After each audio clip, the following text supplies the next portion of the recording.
पिछले 4.5 साल का राजस्थान की अशोक गहलोत सरकार का ट्रैक ये है कि वो न तो सदन में परफॉर्मेंस कर पा रही है, न सदन के बाहर धरातल पर।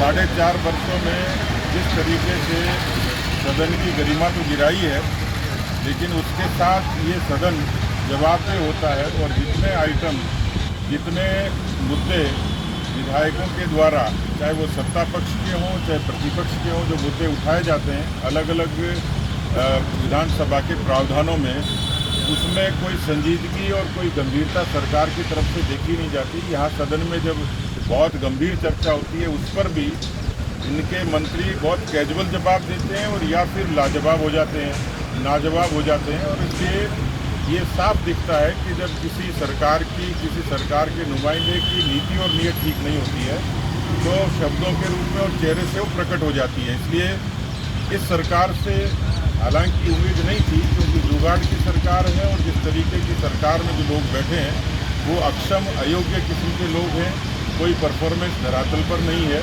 और इसलिए जो एंटी इनकम्बेंसी है वो सरकार के साथ साथ इनके विधायकों और मंत्रियों के खिलाफ भी बहुत प्रबल तरीके से है। इसलिए तैयारी भी नहीं होती, नीति भी नहीं है, नीयत भी नहीं है। और सबसे बड़ी बात यह है, यदि काम किया होता है तो लोगों की, जनता की जुबान पर बोलता है।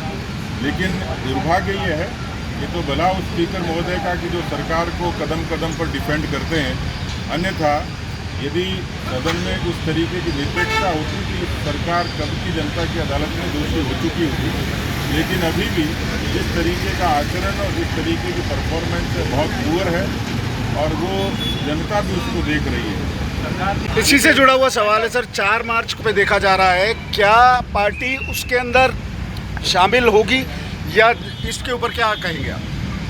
देखिए, इस पूरे 4.5 वर्षों में किसानों की कर्जा माफ़ी, बेरोजगारी, अपराध, भ्रष्टाचार, ये ऐसे मुद्दे हैं जिसके दोष से ये सरकार बच नहीं सकती। उसमें चाहे कितनी ही पॉपुलिस्टिक घोषणाएं करे, लेकिन राजस्थान में, जैसे मैंने कल मेरे प्रश्न के जवाब में मंत्री ने इस बात का जवाब नहीं दिया कि राजस्थान में जो centre for monitoring of Indian economy संस्था है, इसके बराबर रेगुलर सर्वे आते हैं, वो अपनी एक रिपोर्ट प्रकाशित करते हैं और सरकार भी अलग अलग मानकों पर रिपोर्ट पेश करती है, प्रकाशित करती है। वो इससे डिनाई करते हैं कि राजस्थान में जो CMI कहती है 28.5% बेरोजगारी है। लेकिन बेरोजगारी के साथ साथ जो परीक्षाओं में अनियमितता, 19 ऐसी भर्तियां थी, यदि वो ज़मीन पर लागू हो जाती, परीक्षा, इंटरव्यू और अपॉइंटमेंट, तो 95,000 नौजवानों को अब तक नौकरी लग चुकी होती।